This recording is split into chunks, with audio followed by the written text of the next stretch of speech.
বিসমিল্লাহির রহমানির রহিম। আমি এখন বলছি ডেমরা থানাধীন ঢাকা, ডেমরা থানাধীন সাইনবোর্ড মাহমুদনগর এরিয়া থেকে।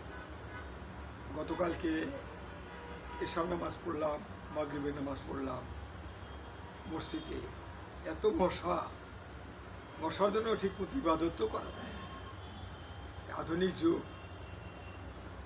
ডক্টর ইউনূস স্যারের প্রতি আমার আবেদন, কিভাবে এই মশা ধ্বংস করা যায়। এরশাদ চাচার সময় তো প্লেন দিয়ে ওষুধ দিছে, তখন ছোট পানি খাওয়ার পাত্রের পানি সব ঢেকে রাখা লাগছে। তখন টাঙ্গাইলে হাসান সাহেব ছিলেন মেয়র ঢাকার, তিনি এরকমভাবে ওষুধ।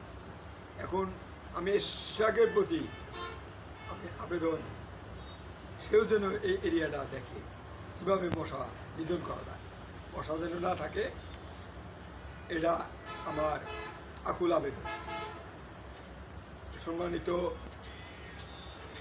ডক্টর ইউনূস স্যার এবং সম্মানিত আমাদের ইশরাক সাহেব মেয়র, তারা যেন ডেমরা থানাধীন সাইনবোর্ড এরিয়ায় মাহমুদনগর এখানে যে নালাটা আছে, প্রচুর মশা এখানটা জন্মায়।